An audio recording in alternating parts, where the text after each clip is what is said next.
Yeah. Already. Yeah. Good job. So you're at Calder Grange School growing up. Tell us a little bit about those early days when you Tranmere Academy, right? Yeah. Yeah. Yeah, that was probably some of the most enjoyable times of my life. We had it's like a big family, really, to be honest. A lot of the lads who were playing for Wirral schoolboys were playing for Tranmere at the time, so I was there till I was about 14. And we used to socialise together, all the families, big barbecues, stuff like that. I loved it, yeah, brilliant.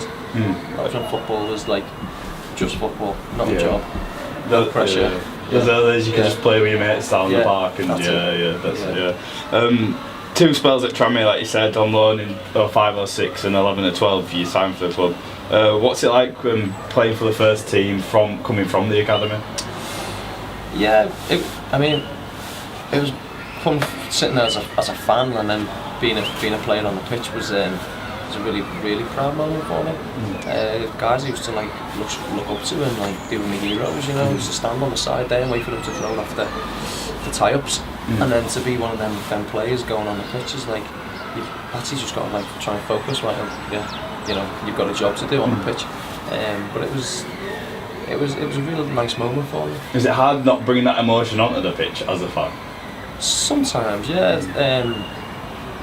I suppose it is sometimes, yeah. And then you realise that you're just playing a game of football at the end of the day. But sometimes that does come across, yeah. And especially when what I found here was actually, especially when things didn't go so well, you start getting a bit of stick off the fans. Actually, come on, I'm one of you here. Back me, support me, and try my best for you, sort of thing. And that sort of initially when I was 19, that was a big learning curve for me, and something that toughened me up and enabled me to go on and have a career. And getting a bit of abuse off the fans was, I've dealt with it, so I was able to deal with it again, later on in my career. Do you think those loan spells as a youngster really help you with your career? I do, yeah. I think you've got to choose the right one. I was at a point where, had I have stayed at Liverpool, my career would have plateaued, possibly dropped down, and I knew I had to leave, and came here. And again, big learning curve for me. It was men's football. I was, for instance, playing academy football where I was going over to show for the ball at right back.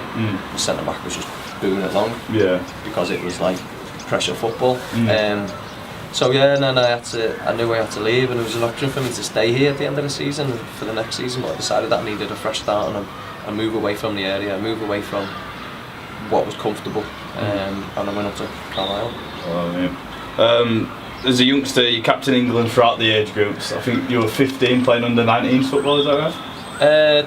For Liverpool, yeah. Yeah. I not regularly, but I played a few times. Yeah. And why do you think it never really worked at the international stage at the under 20s or under 21s?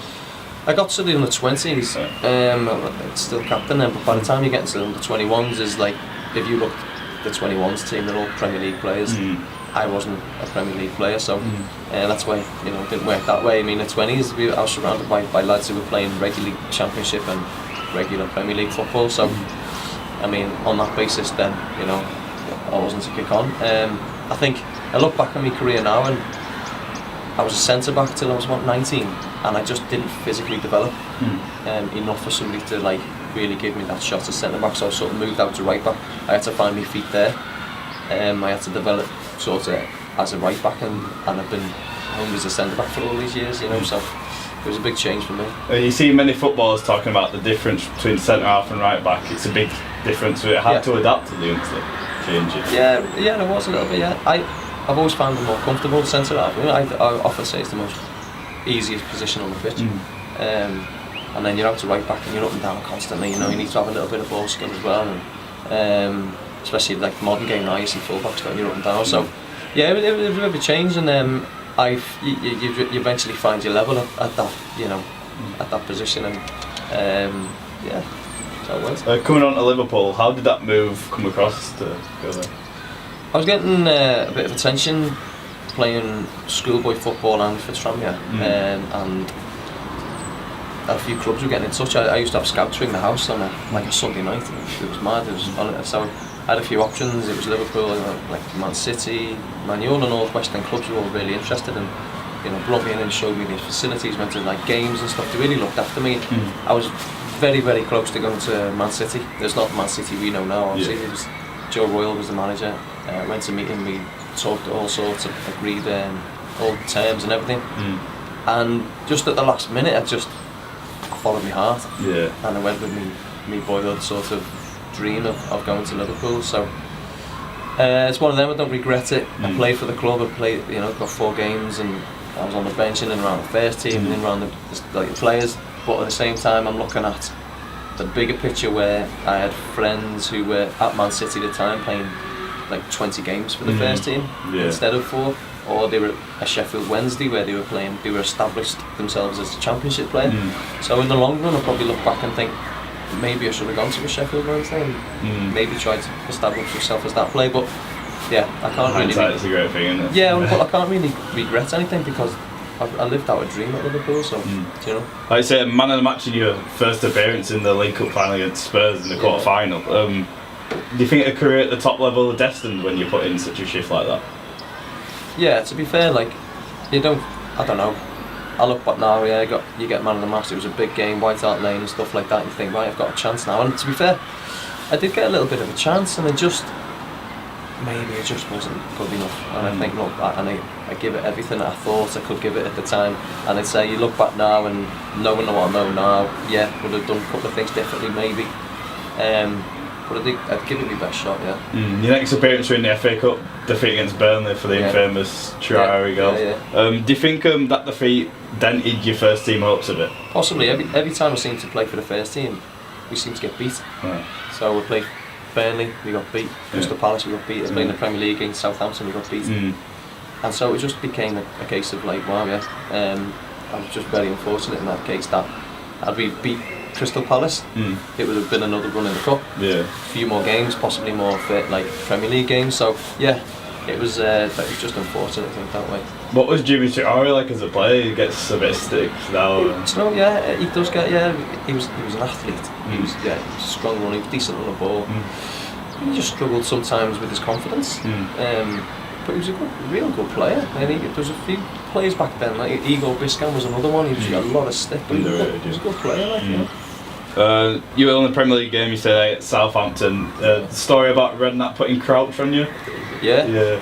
That's right, I came on at right back for the last however many minutes, half an hour, 40 minutes or something. Then it was Adi Redknapp was on the side, Crouchy, this guy here, like, and he just diagonal after diagonal, he was just nodding him down, like. But I held my own, I did quite well, to be fair. Good memory for me. But I was just after the Burnley game in the week. So it was bit of baptism of fire. What's it like playing in that Anfield atmosphere? Is it hard to control your emotions? I've never played Anfield. No. Southampton game. I was been on the bench there and never got on. It's somewhere like White Hart Lane is similar, I suppose. It becomes just a noise, to be honest. You just become embroiled in like what's going on because you have to. But the surrounding, it just becomes electric, and it just gives you extra energy, and it's brilliant. Part of that 04-05 team that obviously won European success. Do you think they're always destined to do that early on in the season? I do, The way they were talking and the way, I mean, lads had holidays booked. Everyone was saying, "Oh, it's sod's law, we're going to go because I booked a holiday and we're going to have to cancel it and all this." And there was all the omens and stuff. I just think there was a belief around the place that they were going to do it. Were you disappointed not to feature in that run, I'm sure? Not really. I hadn't featured in it up until then. I'd been on the bench at Bayer Leverkusen. I was disappointed more then, to be honest, that I didn't get on because I think we were winning 3-0 or something, and he put on Antonio Nunes at right back ahead of me. So that was the point when I was thinking, right, I think my time's up here a little bit. If you're putting on a Nunes right back ahead of a young local lad, then it was back then when I thought, it's probably not going to work out here. What was Rafa like as a manager? Yeah, he was good. So I worked with him on and off. I was in and out, you know what I mean. So, but he was good to me. Like he looked after me, gave me a new deal. He liked me. So he was good. So he's got this reputation, like Steven Gerrard said it, he didn't really get close to his players as much, it kind of is a distance relationship. Like I wasn't the first team player, and it was my first experience of him having nothing really to compare him to at the time, and Yeah, he was a decent coach. He was, as I say, he was good to me. He was straight to the point. I always remember him straight to the point. We were trying to organise a contract. I went in, knocked on his door, and I'm like, listen, what's happening? He just told me to sign and shut up. Yeah. And that was it. Yeah. So I was like, sounds, yeah, it's fine. I want him. You know? Yeah. Was it hard to leave? Obviously, you went to first team football, but it's hard to leave such a big club. Not in the end, no. Because, again, as I said before, like a lot of my mates were playing first team football and I wasn't, and that was just all I wanted to do. I got to the point where the training and playing reserve football just wasn't doing it for me. I'd had a taste of first team, you see, so I needed to go and play. I was desperate for it. It was the best thing I ever did. Yeah. Going on just this season, do you think they can win that league title after 29 years? I do, yeah. 100%, yeah. Just moving on to your career after Liverpool, regular at Carlisle, good memories there? Brilliant memories, yeah. Tough start for me again, moving out of my comfort zone, away from my family and my friends, and again after like a tricky start, I sort of settled in and really enjoyed myself up there. We had a very, very good season. Should have got promoted into the Championship a couple of times, and again an injury brought that to an end. You mentioned injuries there. It's kind of played a part throughout your career. How hard is it to deal with them? It probably cost me 2 years in my career, I'd say, and one of them was here. One of them was at Shrewsbury, where I'd had a hip operation. It just kept breaking down constantly. And it was only when I went up to Scotland I managed to get that right. So you find your feet in Scotland, 6 years at Inverness. Yeah. Why move up to Scotland? I had to, simple as that. It was an option, not a phone call. Terry Butcher was the manager. Looked into it. I was like, yeah, it's one of them. You've got to go. If you want to keep your football career going. I thought it was coming to an end, if I'm honest.